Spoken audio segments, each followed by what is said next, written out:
Amber and I will introduce ourselves. So I'm Jackie King, and I'm the founder of If Everyone Cares CIC, and we are the creators and developers of aDoddle.org, which is community mapping.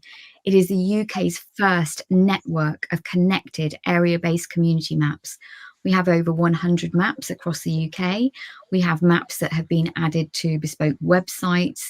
Our maps can be dropped into any website. They can focus on a particular niche, food aid, homelessness, mental health, or they can actually show everything in that area. But we'll describe a little bit more. During this Whistle Top tour, where we talk about community mapping and the benefits and the way it can actually impact communities and help build more resilient communities and empower those in them, we'll show you some of the reasons why we've done what we've done, but also some of the things we've discovered. You may decide at the end of this that community mapping through aDoddle is not what you want to use, but we hope that you'll gain value from this session by some of the things that we've learned. So it's not about us trying to sell you something. It's about us telling you the journey we've been on, what we do now, and some of the things we've learned so you can use that. Please, please do ask any questions if you've got them. So I'm Jackie. And I'd like to introduce Amber. So actually, Amber, maybe you can introduce yourself. Thank you, Jackie. So yes, I'm Amber. I work with Jackie and aDoddle as admin support. I joined aDoddle about 3 years ago now in June. Wow. My role then developed into what it is now, supporting Jackie on a day-to-day basis with admin tasks, weekly planning, the general everyday running of aDoddle. I'll be here to answer any questions or messages in the chat and pass them on to Jackie for you. Thank you. Thank you so much. So just as a tiny little bit of disclosure, I'm dyslexic. And so Amber is here to support me, and she literally will pass on messages and things like that, because there is no way on this earth that I can read them at the same time as chat to you. So please do ask any questions at any stage. Okay, let's start moving these slides forward. Some of the slides we will go through really quickly, and some might have quite a bit of text on. At the end of the session, or in fact at any stage, we will share the link so you can see this in Canva, and you can access a public link to it. And also you'll be able to see a PDF that we did as a manifesto about why community mapping, that we did for the RSA, because I'm a fellow of the RSA. So welcome, and please share. A little bit of housekeeping. So this is being recorded. People will not be able to see the comments that you put in the chat. It is only the main screen that's being recorded. Health and safety, if any fire alarms go off, as this is an online event, they will be at your end. Please do do whatever you need to keep safe. We are using AirMeet. This session is being recorded and will be posted onto YouTube afterwards, and will be shared with digital leaders, where it will be live for 6 months.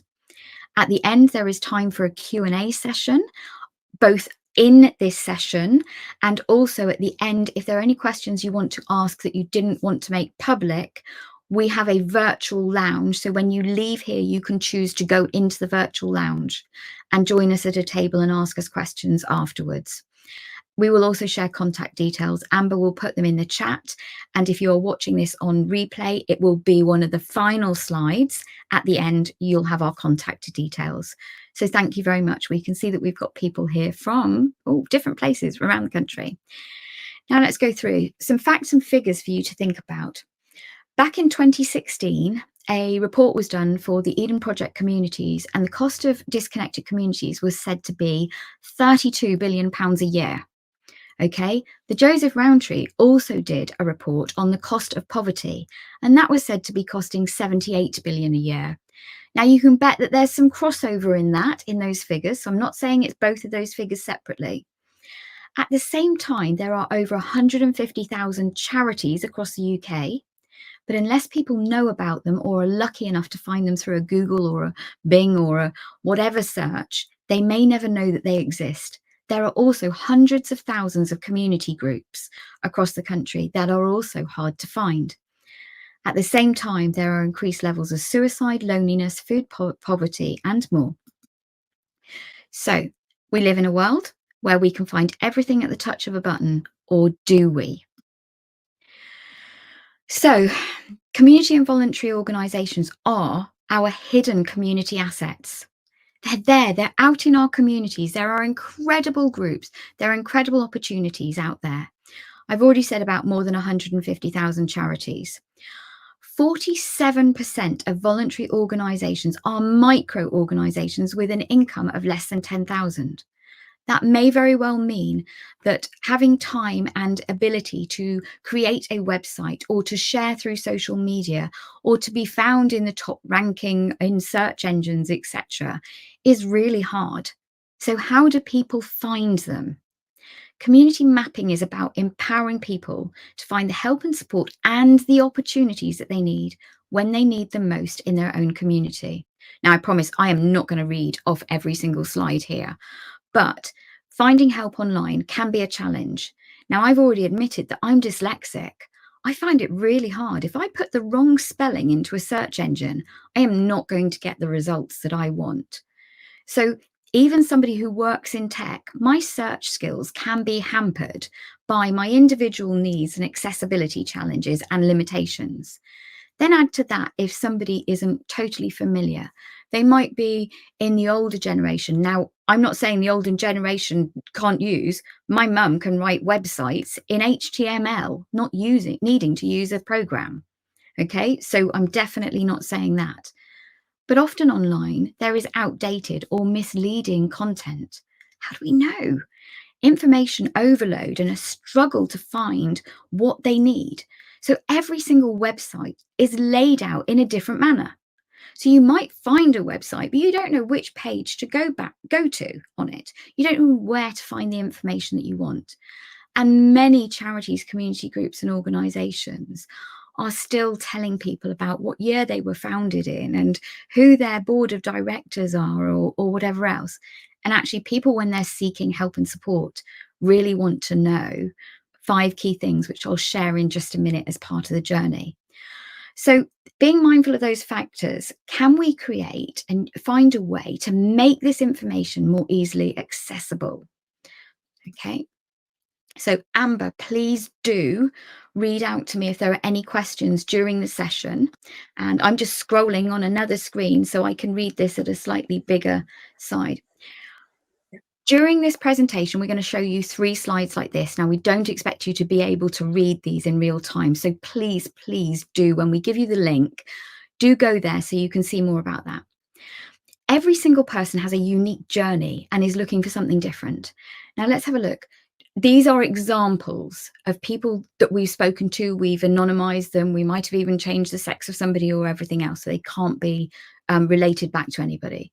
But John, he lives with a disability and he's a wheelchair user. He'd like to discover projects and groups in his local area. Now, at the moment, he's not struggling with mental health issues. But if he can't find some of those things and he's isolated for too long, that could grow and it could lead to being in a crisis situation. So let's help people find those things. There are other examples on this page that you'll be able to see as well.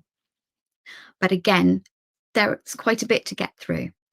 So let's tell you a bit about us and why we started and why we believe that community mapping needs to be something that starts from the people in the communities first and then build it up so that it can be used for other things within communities.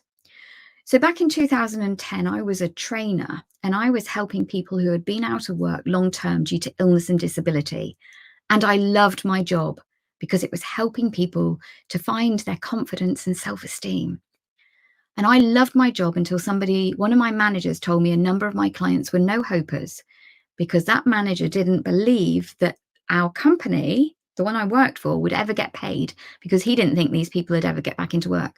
So I was told they could no longer come in and see me. Now, if you go to Google Maps, you can find a hotel or a restaurant virtually anywhere in the world and make an informed decision.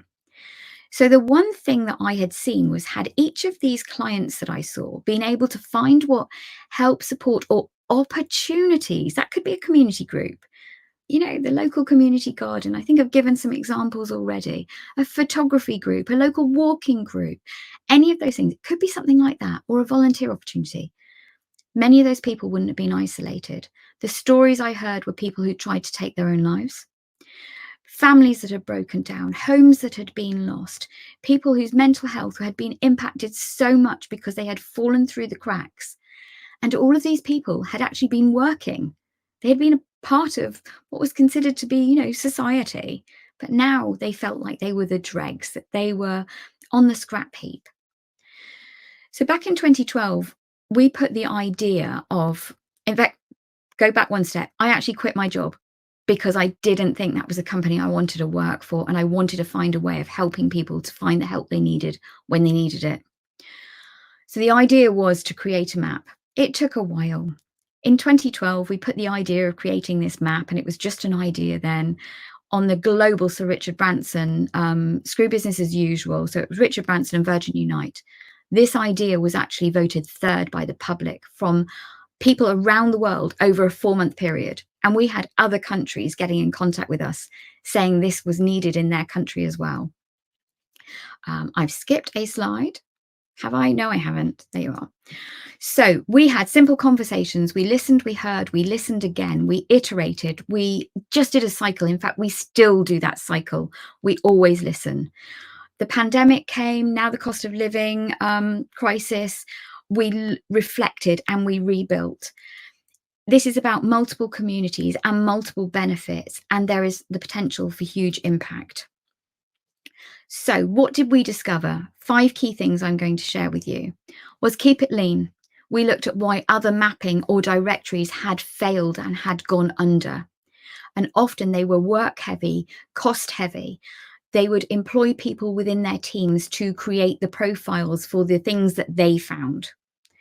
That meant that within 6 months, that was out of date. The person had to go back and start again, and there wasn't time to do it. And then their funding ran out. And then everything that they had done was actually by the wayside. There wasn't anything left as a real legacy because the information was out of date. We listened to the people in the communities, and they said they needed a standard format. That thing I said earlier about every website being set out differently. People said that one of the main accessibility was that they couldn't find the things they needed within a profile. You'll see how we do this differently. And filters. Many directories, if people go to a directory, they have to answer a number of questions, and then some algorithm tells them what they think it is they need. They take away that personal choice. So we do things differently. Next one. Information being out of date. Okay, so we've introduced a unique traffic light system. If a pinpoint on the map is green, it has been updated by the organisation in the last 6 months. If it's turquoise, it's 6 to 12. If it's blue, it's over 12 months. We do have some grey pinpoints on the map, and that's over 2 years. Now, we don't remove those profiles from the map because actually it may be that a team member has left that organisation and they don't know that they need to update it. Okay, so we keep it there because actually people's expectations are being managed by the traffic light system. They know there's a chance there may be some out of date information, but they can also go on. And if that organisation has shared a link to maybe another website or maybe their social media channels, people can see if that organisation is still active. So that is the reason we don't delete them. There are 5 key things that people in communities want to know. And that is, who does the organisation help? How do they help? What difference does it make in people's lives? Do they need any help, any volunteering opportunities? And how do they get in contact? And those are the 5 key things they want to know. Right. I think we'd all agree, no matter what our role in life, whether we're looking for help, whether we're somebody from a local council, and we're wanting to know about services in our community and what's needed and what's not needed, what exists already, etc. But for everybody, any decision is always easier when you can see the whole picture, when you've got more of an idea. And at the moment, the way things are done, all of this information about what resources are out there within communities are disconnected. People cannot see that whole picture, whether that's somebody who needs help, wants help, etc. We started our maps based on people in crisis, and we soon realized through our research that actually exactly the same data would help people whether they were struggling with a crisis, whether it was isolation, whether they wanted to volunteer, whether they were existing organizations and they liked the idea of collaboration, whether they were actually thinking of setting up an organization and wanted to make sure they weren't going to duplicate something, Or actually, was there something already in the area and they could actually build on that and help make it better? Was it social prescribing? Was it resource mapping for councils, hospital, police, etc., for key decision makers? Exactly the same data helps everybody. This is not one I'm going to read out totally because there is a lot on here, but please, please do go to the link afterwards. But nobody gets left out or left behind when everyone can find help, give help, and connect locally with the opportunities. aDoddle is free to use 24 hours a day, and it's about facilitating stronger, more resilient communities. Maybe I took the easy way out there. There was a lot of wording for somebody who's dyslexic, I'll be very honest. Every profile is actually created and added by the organization itself, so keeping it lean. Okay, their profile is like a miniature website. They fill out a form, and the back end of what we do does this whizzy stuff and makes it into a miniature website. They can semi-brand it by choosing one main color. They can add a header graphic. It's a standard profile layout, so you know where things are. Once you've been to a couple of profiles, you know where to find the opening times, the contact details, the main information, what's available, do they need volunteers, etc. They can, if they are a smaller, one of those smaller organisations that we talked about earlier that runs on under £10,000 a year, they can't afford to create their own website. They can actually use their profile on aDoddle as a website and they can send people to it. It's cost them nothing to do. And we encourage them to share the 5 key things that people want to know. This is just an example of some of the types of organisations that are on here, from Survivors Network, Suited and Booted, which I absolutely adore, autism, Win on Waste. It's everything. So think about the fact that you may think, I'm going to give you an example here. You may think that something like Blue Cross Cats might not be relevant to have on there. But imagine that you're somebody who doesn't really like human connection that much. Imagine that you're feeling isolated. You have the opportunity to go and volunteer for somewhere like Blue Cross Cats and sit in the cages with the cats to help keep the cats acclimatized to human beings. Then maybe you get to talk to the person in the cage next to them. Maybe you go out for a coffee. Maybe you then go for a walk. You're reducing your isolation. And the next thing you know, you're just feeling more confident about life. And maybe you just get back into full-time work. Now, there is a chance that that might be based on a true story. Okay. So again, another one of these in here. Let's think about Dorothy. Dorothy's been dealing with isolation after a family breakdown. So what can she find? Alan and Joan, their son recently committed suicide. They both need something different. What can they find? David's a widower who's become disconnected from the outside world and he'd like to find local groups. People's stories are unique to them. And when we keep trying to pigeonhole everybody and the help they need into this category or that category, we are taking away the opportunities for them to find what would actually be best for them. So it's about empowering people, about helping people and to find the help they need, giving them choice, giving them opportunities to volunteer, to reduce isolation. And it is about their personal journey. Okay, aDoddle.org. Every person in every community deserves to have easy access to local information. There are 12 regions. We've identified 400 plus key areas, but there are even more smaller community areas. A community organisation, charity, opportunity only needs to add their details once. But if they work over a wider area, they can actually duplicate master profile in a number of different areas by a very simple process. There are multiple access points to the maps. And so that's multiple doorways. But if you were on a map down in Cornwall, but your worry was for a relative who lived up in Scotland, because all of the maps are connected, it's not about, borders and boundaries. Let's think about the area I live in Devon. There's a directory and there are elements of it that are really good.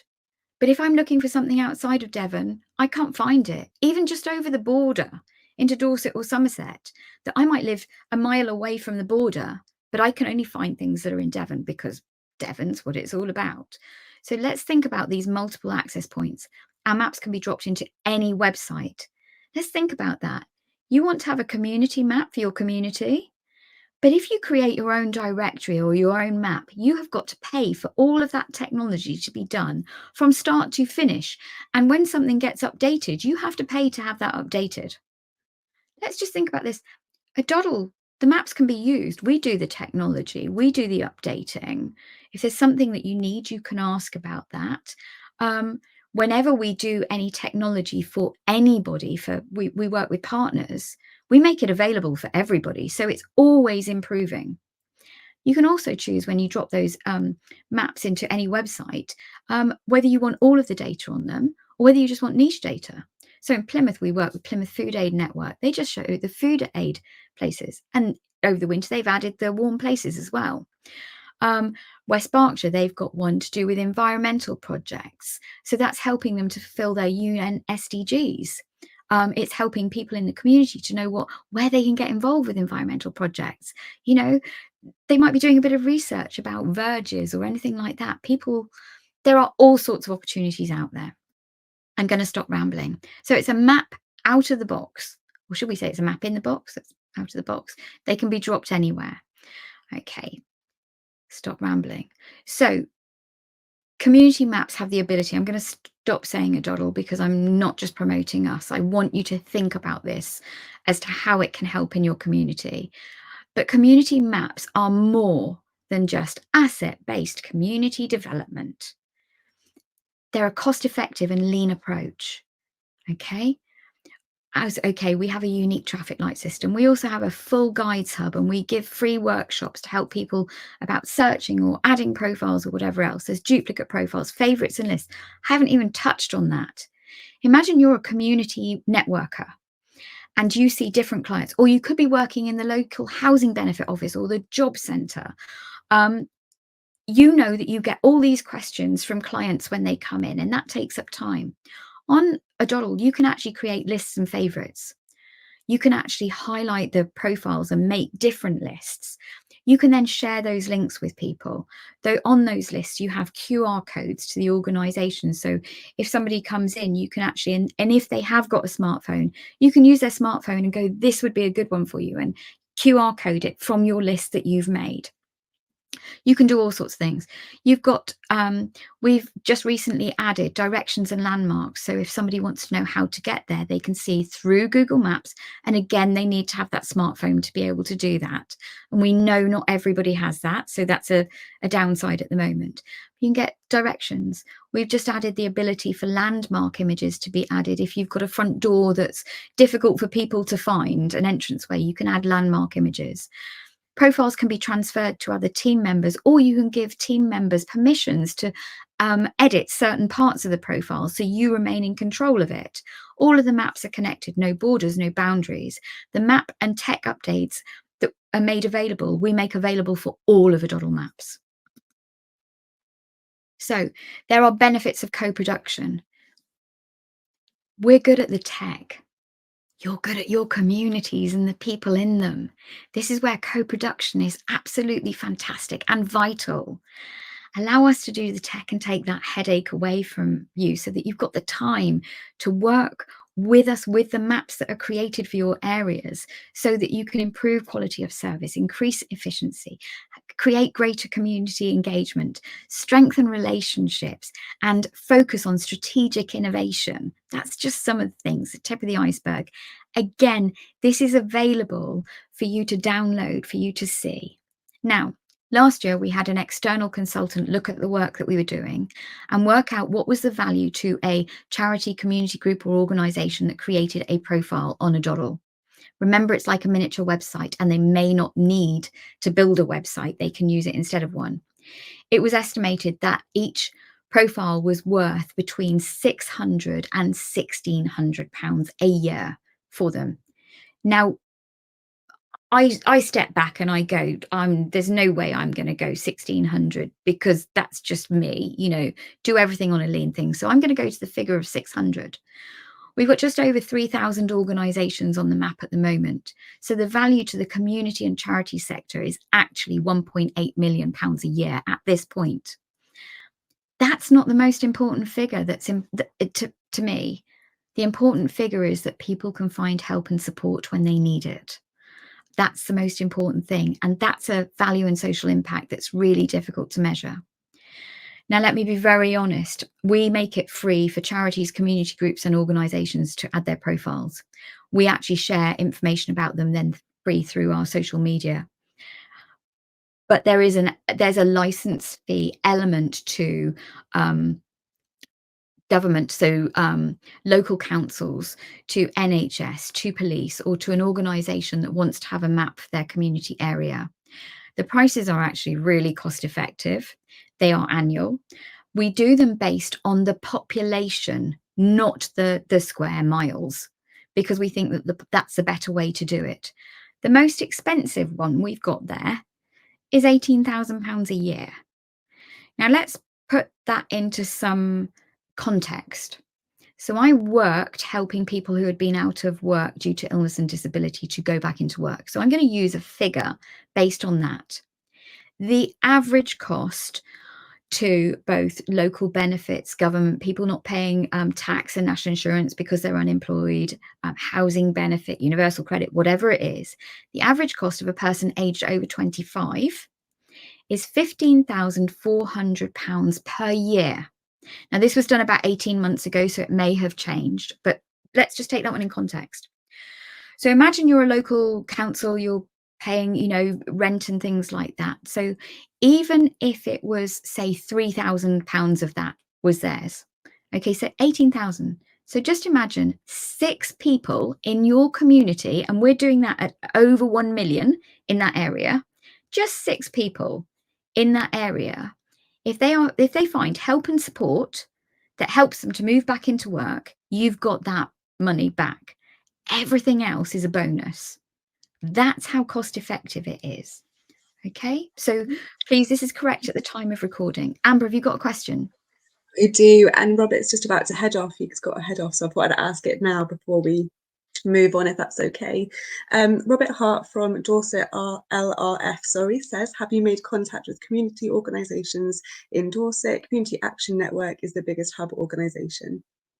We haven't at this point in time, but actually, if you'd like to make an introduction, please feel free. We are really open to conversations with anybody to have this. And we are really proud of the technology that we've created, and we want to take that pressure away from organisations who see the value in having community mapping, starting from the people in the community up, and then being able to use it at the higher level of key decision makers as well.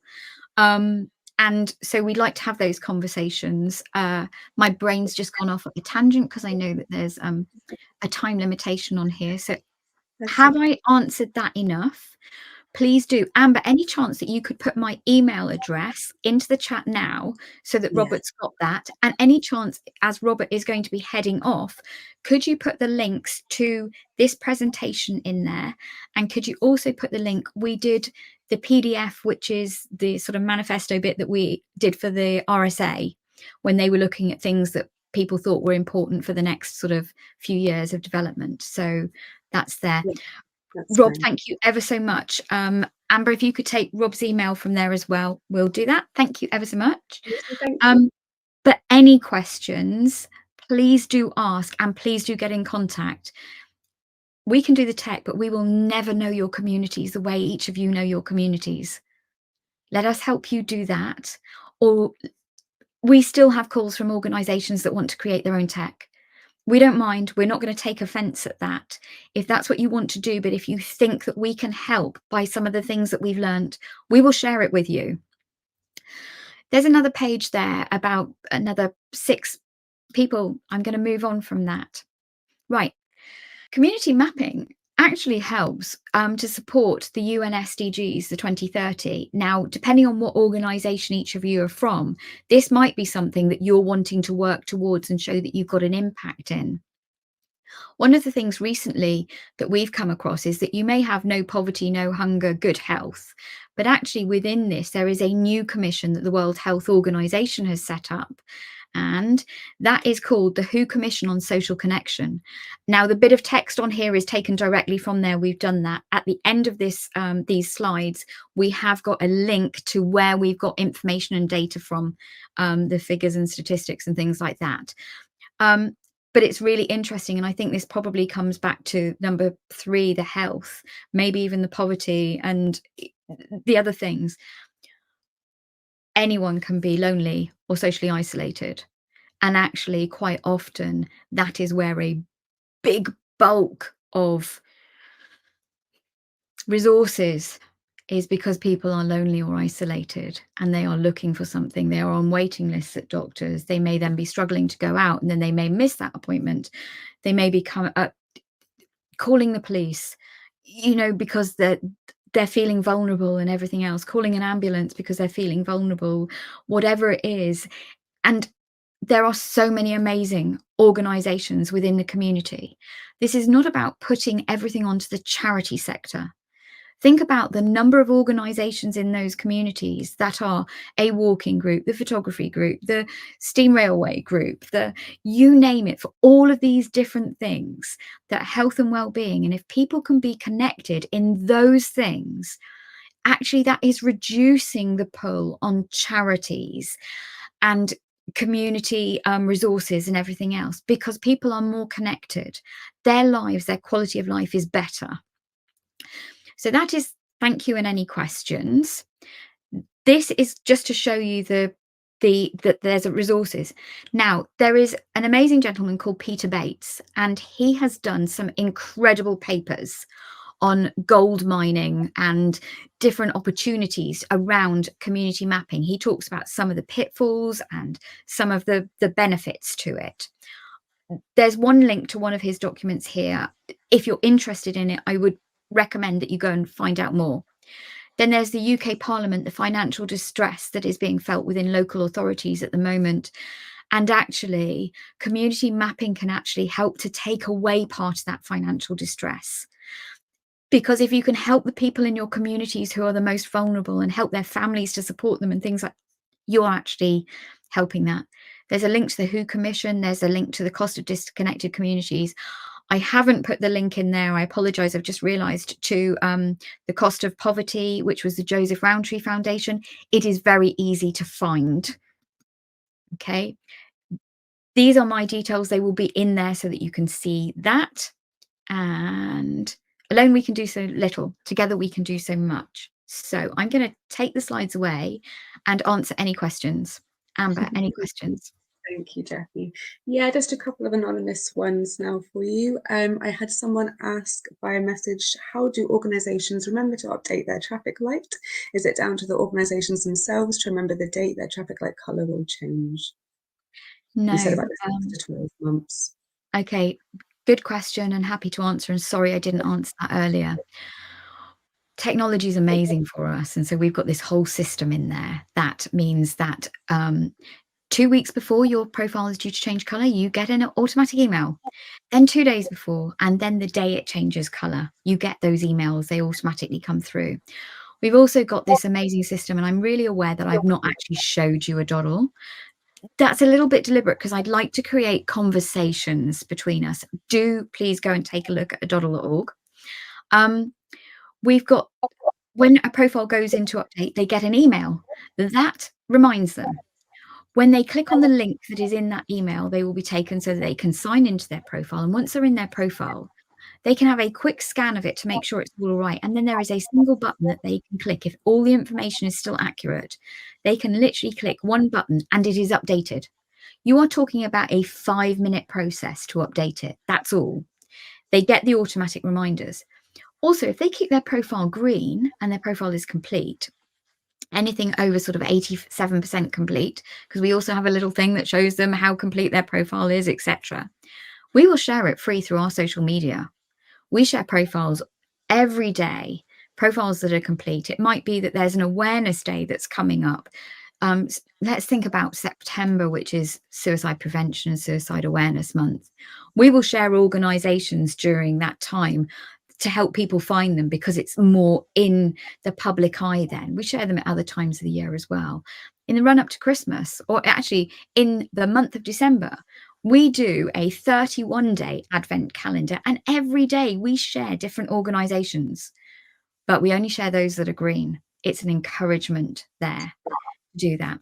So I hope that answers the question. We've got a full system. We also have a full system for being able to transfer profiles.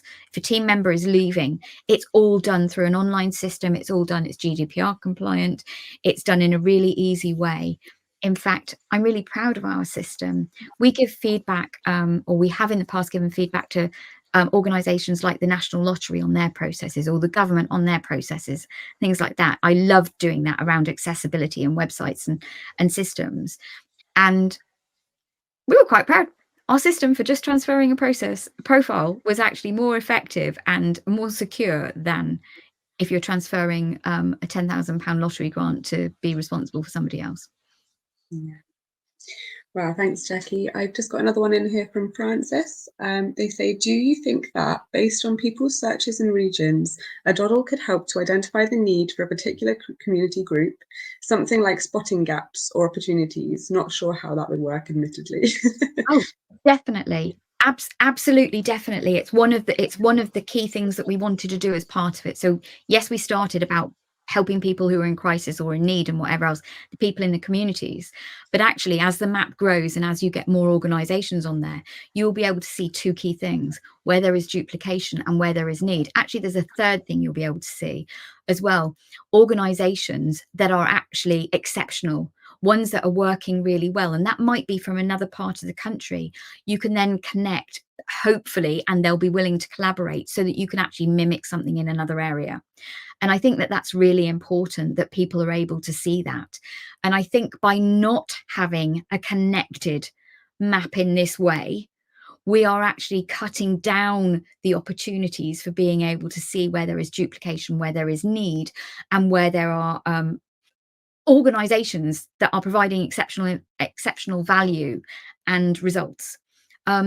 Now, nothing's ever going to be translated directly from one area to another area, because every community is different and their needs are different. But if you had the template of something that was working really well in another area that you can start from and then just tweak it, that's really good. I also think another thing is that it will encourage organizations to connect and collaborate. Funding is so much harder to get now. So we've had organizations that have said to us that they didn't know this other organization in their community existed, and that by putting their two services together, they could create something that could benefit people in another way, and they could put funding applications in with the two of them jointly together. So I hope that that helps and answers that as well. Thank you, Jackie. Yeah, I've got one more here from Tom. He says, I had a look at Northern Ireland and there are limited groups on there. What is your marketing strategy to onboard these local community resources? Also put another one there saying, thinking very specifically that the social housing movement in NI, Northern Ireland, has invested in many community engagement roles across housing associations, and they have a wealth of knowledge of community resource which could be tapped into. Thanks, Tom. Right. It's a fantastic question. And I think, to go back to something that I said earlier, is that we are really good on the tech, but we will never know those communities the way that others do. Thinking about marketing and dedicated, we actually have a really tiny budget, because we focus our budget on the technology and the development of it and hearing that. So it is actually finding those ins to making the connections with the organizations like those, so say Northern Ireland and the social housing sector. So there might be somebody in there that there could be a connection with. And actually, there are many ways for organizations. Each of you on here today could, on the next newsletter, if you've got a newsletter that goes out, say, hey, we found this resource. Did you know you can add your organization for free there? And it's helping to build community resilience and helping people to find you, and da da da da. If it's a funder that is providing funding, all you've got to do on your funding application is add to it a step.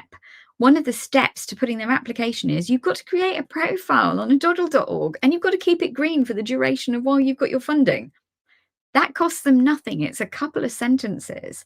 So you've got those things. So we know that if we had a bigger team, we could make more of those connections and those things. I mean, there was the one about Dorset earlier, and now there's this one about Northern Ireland. We know that's somewhere that we're not good enough at, but that's because our expertise is the technology. But we want to make those relationships with the organization. So if you know somebody, if you can make that introduction, if you want us to have a session where we talk it through what their needs are and everything else, please do get in contact. You know, yes, it's a downfall. And we realize that, and everything that we've done today has grown organically. Lovely, thank you. Just got a response from Francis, who asked the question before that, saying yes, did a bit of that, looking at services provided by local mine charities and helping them learn from one another. And then did I say, great, thanks for your answer. Okay. I've got one more for you, I think. That is, and this is actually a question I think we've been asked in the past, Jackie. You make aDoddle free for people, organisations and communities to use, so why should a council pay an annual licence fee for the maps? That is a question that we've been asked before. And in fact, we had an organisation say, oh, you can just access it for free. We don't need to. We think that the annual licence fees are actually incredibly cost effective for what they provide. And what it does is, if they have a team member already that's working on connecting people and communities, it is that connection and asking organisations to get on the map, and it's building this resource for the community. But actually, if we don't have those licence fees, then we don't have the funding to continue doing the development and everything else. We are a community interest company, and actually part of our fixed asset lock is that surplus funds must go back into communities. And our plan is that at the point that we have surplus funds, which hasn't happened yet, that actually we'll reinvest those back into communities via existing trusts and foundations. And a bit like the question that Francis asked about identifying those gaps and needs, the plan is to use the maps to identify where there are gaps and needs. And then when money goes into those local foundations, we say, this is the gap and need in this area, and this is where we'd like the money to go for those things where there's an identified gap or need. So we are actually a business model that every single element is about connecting people and communities in a holistic manner. And we're not about lining the pockets of a CEO like me with profits or anything like that. We're set up very deliberately, to do that. So I hope that explains. We will highlight the councils that do have licenses, the organizations that do have licenses. We will highlight them as partners. So actually, it's a really cool thing as well. And actually, maybe it's an idea for us to create an official partner badge or logo that they can have on. That might be a good idea, Amber. That's one for the box, for something for me to do. We'll write that down. Any other questions at all? As I said, this will be available as a recording that you can share with other team members later on. So it will be on the replay. It will be available on Digital Leaders for, I think it's 6 months. You can also, we will make it available on YouTube as well, so that you can come back to it after that day. I know it sounds crazy, but going back through Digital Leaders is a really good way. I think it gives it that element of credibility if you're trying to convince team members, because sometimes you might have, I know a question that we've been asked in the past. We've been asked, our local council already has a directory. Why should we use aDoddle? And my answer to that is, directories are fantastic and they have their place, and your directory may be exceptional. aDoddle is really user-friendly. It means that people can see what is in the community in a wider way. They can view it in the map way, which is a behavior people already have because they use Google Maps. Okay, Google Maps wouldn't exist if people didn't use Google Maps to be able to find things in their local community. So it's a behavior that people already have. Yes, directories were very definitely used, but actually, how long ago did somebody open the Yellow Pages or something like that? They're often renowned for the fact that they might have out of date information. I'm not saying that about your community. You may be one of the rare ones that you make sure that everything is up to date in there and everything else. I would say, if you've already got the directory, have the two running alongside each other and ask the community for feedback. you may find that your directory is great for some of the things that aDoddle doesn't show. So we don't show personal assistance. And what I mean by that is, say there's a person who's got a disability or who's living within their home and they want to have somebody who comes in and helps them as a carer. And so the local directory close to where we are, they actually have that ability in there. And it is absolutely fantastic because they've checked the people and everything else that are in there, so people can have that faith and trust. We don't do that side of things. So there are some elements that directories can do and can help with. I would say run them alongside each other and see what works. And in the future, we've got plans when we've got funding and we've got enough research to say how. We would like to be able to connect with local authority directories if they already exist. I think there is a need. We've been looked at by people who work for the Open Data Institute and the ODI, and they have said that they believe that aDoddle is actually the thing that should be out in communities before social prescribing and referrals, because they think that so many people end up going through social prescribing and open referrals because they haven't been able to find the things in their community. Whereas if you make it possible for people to find the things in their community, either themselves or a key worker or a relative or a friend or a work colleague, etc., you may reduce the pull that is there into the social prescribing. And just to give you an example, I know we're over time now and I apologize. We have had people who have said to us, we can afford to pay for help and support. We don't want to go for places where we are taking up a free support or a free opportunity that somebody in the community may need more than us. The fact is they need that. But actually, if they can't find those things, so not everything on aDoddle is free. Some of the things on aDoddle are paid for to allow for that, because there are people in communities who think that because they've got the money, they cannot go on sites and they cannot ask for help and support that is free because they feel guilty about taking it away from somebody else. There are so many elements. So if there aren't any more questions, I will say that maybe I'm going to check with Amber. Any more questions, Amber? One has just come in. We've got Jenny. She has said, do you use Open Referral Data Standard? No, we don't. And I think there is a very deliberate reason, because we are not referring people. The map is just like you could go to Google Maps and you could look for hotels or restaurants. The organizations put their information on the map.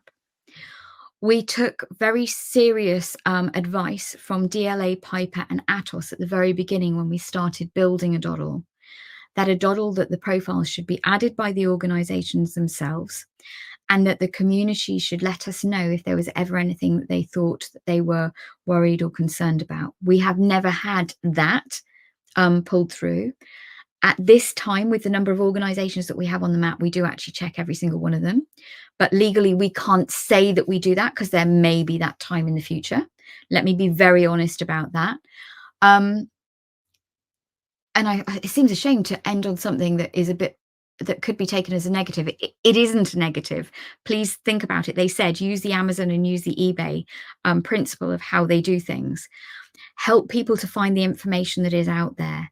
If you keep restricting it so much and going, you've got to do this, or you've got to word it this way, or you've got to word it that way, you're stopping people from finding those amazing small community groups. You're making those small community groups that actually do have to jump through hoops within their community to be able to be there. They have had to jump through hoops to be there and to be in existence. You are actually putting another barrier in the way to helping that information to be out there. So ours is about get the information out there, let people make informed choices by it. And we do have a disclaimer at the bottom of every single profile. Please do take a look. Please do ask questions. And that's a really good question. And thank you for asking it. Yeah, thank you. She put, oh, perfect. That's answered my question. So I think, I think she's happy. Fantastic. Right. I'm going to say thank you ever so much for joining us in person or for watching this on replay. If you have any questions, please do ask. You will see that in the recording back a little bit that there was my email address and the contact details and everything else. If you weren't live, but you do want access to those, the PDFs And the thing, please just email us, and please do get in contact. That's absolutely fine. And please do ask us any questions in the future. Tell us where you think it's good, but also tell us where you think we can make improvements, because that is how this whole platform has built and has been delivered. So thank you ever so much. We are going to jump out for 15 minutes. We will be in the virtual lounge. So if you've got any questions, you want to come and ask anything in person, please come out to there. But for now, I'm going to say thank you very much for joining us, and we look forward to hearing from you in the future. Take care. Bye-bye. Thank you. Bye bye.